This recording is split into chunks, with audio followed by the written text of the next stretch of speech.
الحمدللہ رب العالمین والصلاة والسلام علی اشرف الانبیاء والمرسلین نبینا محمد وعلی آلہ واصحابہ اجمعین اما بعد قال اللہ تعالی فی القرآن الکریم الحمدللہ رب العالمین الرحمن الرحیم مالک یوم الدین ایاک نعبد و ایاک نستعین اهدنا الصراط المستقیم صراط الذین انعمت علیہم غیر المغضوب علیہم ولا الضالین وقال النبی صلی اللہ علیہ وآلہ وسلم انها اعظم سورة في القرآن وقال ابن مسعود رضی اللہ تعالی عنہ لو طہرت قلوبکم ما شبعت من کلام اللہ۔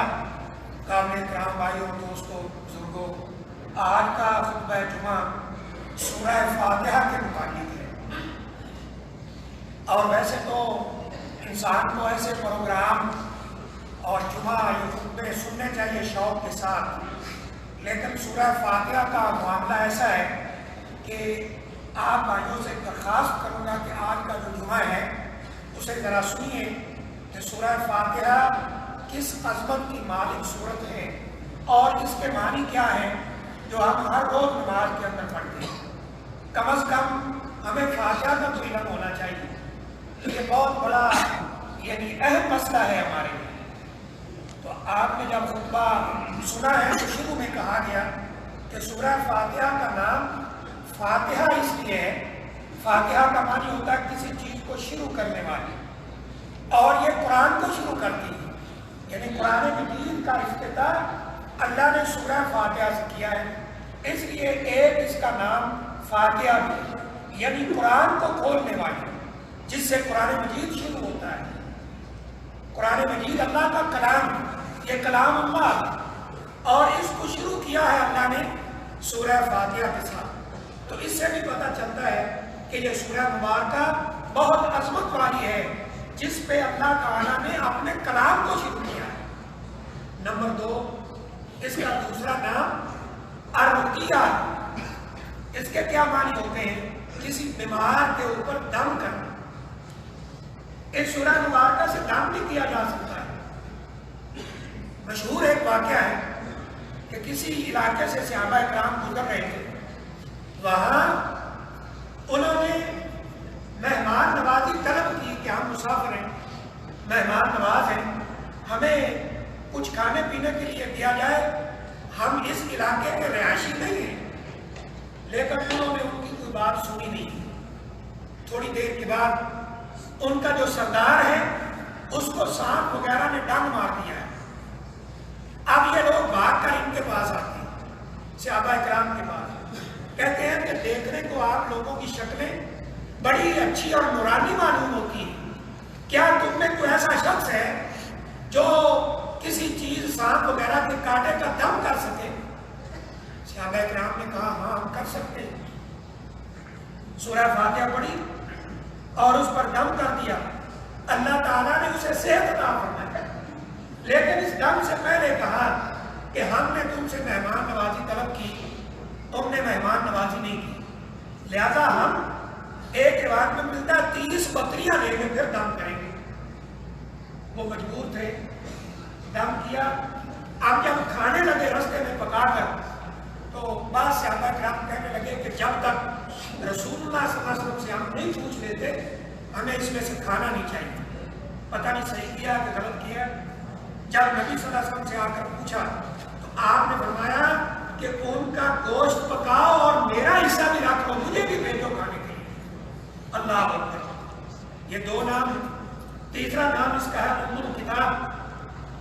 کتاب سے مراد اللہ کا کلام قرآن مجید ہے، اور ام ماں کو کہتے ہیں، یعنی یہ قرآن مجید کی ماں ہے۔ اللہ اکبر۔ پورے قرآن کی ماں ہے یہ کتاب، یہ سورہ مبارکہ۔ ماں، اس کا مطلب کیا ہے؟ قرآن مجید اللہ تعالیٰ کی توحید کے اوپر مشتمل ہے، قرآن مجید اللہ تعالیٰ کے ساتھ شرک کی نفی پر مشتمل ہے، اور اس سورہ مبارکہ کے اندر یہی مضمون بیان کیا ہے۔ قرآن مجید اللہ کی حمد و ثنا پر مشتمل ہے، اس میں یہی موضوع بیان کیا گیا ہے۔ قرآن مجید دعاؤں پر مشتمل ہے، اس سورہ مبارکہ میں دعائیں کی گئی ہیں اس لیے اس کا نام ام الکتاب رکھا گیا ہے۔ اور اسی طرح اس کا ایک نام شفا ہے، اس کو پڑھ کر دم کیا جائے مریضوں کو شفا ملتی ہے، جب کہ پورا قرآن شفا ہے۔ اللہ نے قرآن مجید میں فرمایا وَنُنَزِّلُ مِنَ الْقُرْآنِ مَا هُوَ شِفَاءٌ وَرَحْمَةٌ لِّلْمُؤْمِنِينَ، ہم نے جو یہ قرآن اتارا ہے یہ مومنوں کے لیے شفا ہے، ان کی روحانی بیماریاں بھی اور جسمانی بیماریاں بھی اس سے ختم ہوتی ہیں، لیکن دو شرطیں ہیں۔ ان بیماریوں کو ختم کرنے کی دو شرطیں ہیں۔ جو پڑھ کر دم کر رہا ہے، جسے راقی کہتے ہیں، اسے پورا یقین ہو کہ اس اللہ کے کلام کے اندر اللہ نے شفا رکھی، اور جو مریض ہے اسے بھی پورا یقین ہو کہ اس کے اندر اللہ نے شفا رکھی۔ آج ہمارا یقین انگلش میڈیکل کے اوپر ہے، ہم بھاگ کر فوراً ڈاکٹر کے پاس جاتے ہیں کہ وہاں سے فائدہ ہوگا، لیکن یقین کریں جن لوگوں کا اعتماد اور یقین اور ایمان قرآن مجید کے اوپر ہے، یقین کیجئے ایسے جیسے انگلش دوائی اثر کرتی ہے، اسی طرح اس سے کہیں بڑھ کر قرآن مجید مریض پر اثر کرتا ہے۔ وہ جادو ہو، جنات کا مسئلہ ہو، کوئی بیماریاں ہو، یہ تجربے کی بات ہے کہ قرآن اس میڈیسن سے بھی جلدی اثر کرتا ہے۔ اس کا نام شفا۔ پھر اس کے بعد ایک روایت مسلم کی بیان کی گئی ہے، میں چاہوں گا غور سے سنیں۔ رسول اللہ صلی اللہ علیہ وسلم نے فرمایا یقول اللہ تبارک و تعالی، کہ اللہ فرماتا ہے، نبی صلی اللہ علیہ وسلم فرما رہے ہیں کہ اللہ فرماتا ہے، اس کو حدیث قدسی کہتے ہیں، حدیث کی زبان کی اصطلاح میں مصطلح الحدیث میں، کہ اللہ فرماتا ہے، کیا فرماتا ہے؟ قسمت الصلاۃ بینی و بین عبدی نصفین، میں نے اس نماز کو جو تم پڑھتے ہو، 5 نمازیں دن میں پڑھتے ہو، اس نماز کو میں نے اپنے اور بندے کے درمیان تقسیم کر دیا ہے۔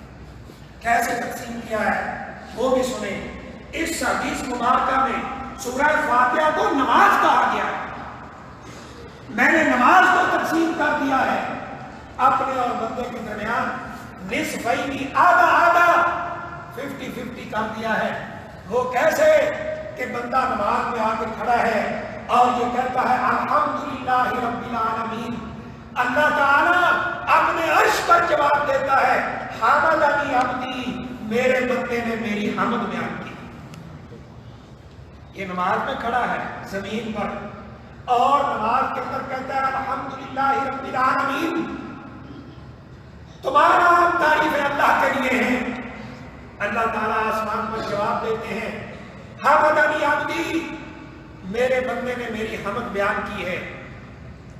یہ کہتا ہے الرحمن الرحیم، اللہ عرش پر سے جواب دیتے ہیں اثنی علی عبدی، میرے بندے نے میری ثنا، میری تعریف، ثنا بیان کر دی ہے۔ یہ کہتا ہے مالک یوم الدین، الرحمن الرحیم کا مطلب ہے اے اللہ تو انتہائی رحم کرنے والا ہے، رحمان اور رحیم ہے۔ اللہ فرماتے ہیں اثنی علی عبدی، میرا بندہ میری تعریف کر رہا ہے۔ یہ کہتا ہے مالک یوم الدین، تو روز جزا کا مالک ہے، قیامت کے دن کا مالک ہے۔ اللہ جواب دیتے ہیں عرش سے مجدنی عبدی، میرے بندے نے میری بڑائی بیان کی ہے، اسے پتا ہے میرے علاوہ قیامت کے دن کا کوئی مالک نہیں۔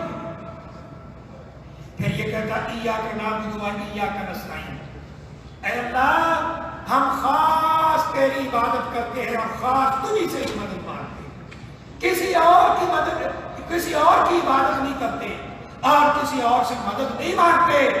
تو اللہ کہتے ہیں ھذا بینی و بین عبدی، یہ میرے اور میرے بندے کے درمیان ہے، یہ میری عبادت کرتا ہے، صرف مجھ سے مدد مانگتا ہے، یہ میرے اور اس کے درمیان ہے۔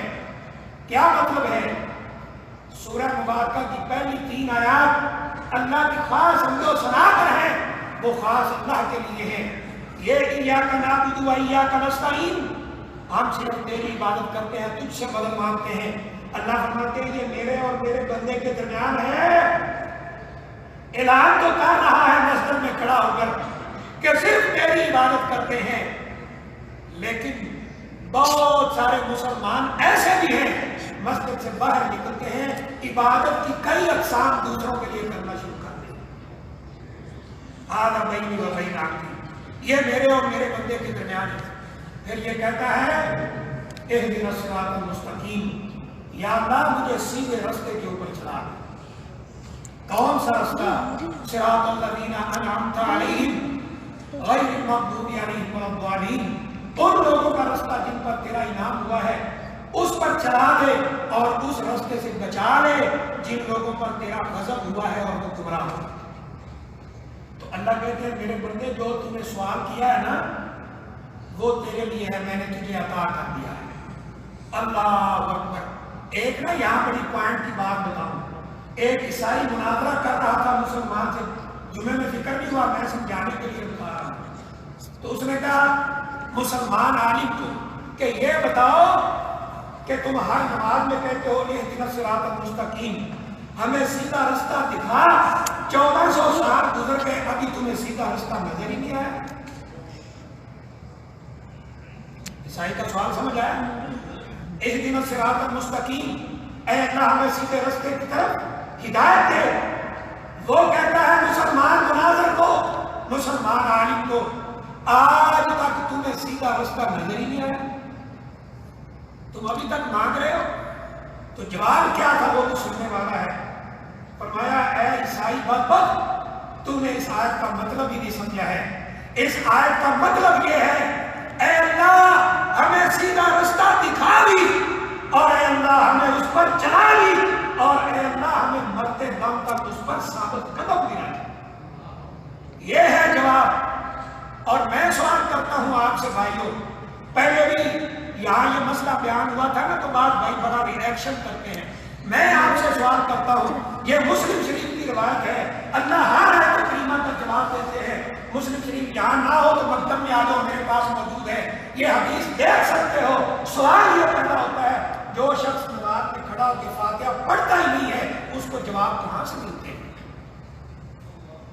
اس کو کہاں سے جواب آتا ہے کہ حمد علی عبدی؟ کہاں سے سنتا ہے کہ اسنا علی عبدی؟ کہاں سے جواب ملتا ہے مجد علی عبدی؟ کہاں سے جواب ملتا ہے کہ آزا بینی و بین عبدی؟ کہاں سے جواب ملتا ہے والی عبدی واسال کہ جو میرا بندہ مانگ رہا ہے میں نے اسے عطا کر دیا؟ اللہ اکبر.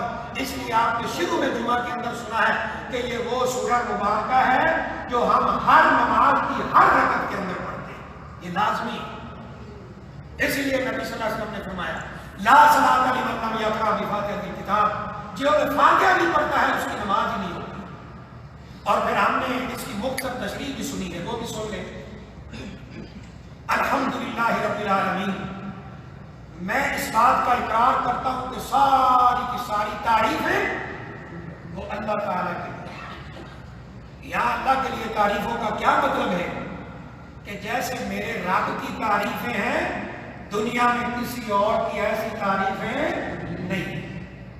اللہ نے قرآن میں کہا نا کہ دنیا کے سارے سمندر سیاہی بن جائیں، سارے درخت کلمے بن جائیں اور اللہ کی تعریفیں لکھنا شروع کر دیں تو وہ کبھی بھی ختم نہیں ہو سکتی. پھر الرحمن الرحیم، رحمان اور رحیم دو نام ہیں، دو نام ہیں. دونوں کا مادہ یعنی جہاں سے بنے ہیں ایک ہے، معنی رحمت ہے، لیکن یہ دو کیوں بولے ہیں؟ واللہ آپ تفسیر کی کتابیں اور خاص طور پہ اس موضوع پر ابن قیم رحمۃ اللہ علیہ کو پڑھ کر دیکھیں، ان دو ناموں کے فرق بیان کیے ہیں. فرق بیان کیے ہیں، مادہ ایک ہے، لفظ ایک ہے، معنی ایک ہے، لیکن فرق کیا ہے؟ اللہ اکبر. رحمان اور رحیم دو نام ہیں نا. رحمان کا تعلق دنیا سے ہے، دنیا میں اللہ رحمت کرتا ہے مسلمانوں پر بھی، کافروں پر بھی، فرمانبرداروں پر بھی، نافرمانوں پر بھی، اللہ کے باغیوں پر بھی، طاغوتوں پر بھی، شیطانوں پر بھی، سب پر رحمت کرتا ہے. لیکن قیامت والے دن صرف رحیم کام کرے گا، وہ مومنوں کے علاوہ کسی پہ رحمت نہیں کرے گا. اور رحمان الرحیم اس لیے دو نام بولے. اور رحمان الرحیم وہ رحم کرنے والا ہے. میں کلاس میں اکثر مثال دیا کرتا ہوں، آپ کام پہ ڈیوٹی پہ ایک دن آنا جائیں 2 دن کی تنخواہ کٹے گی، پھر آپ جا کے محنت کرنا کریں اپنے مدیر کا، مالک کا، مینیجر کا،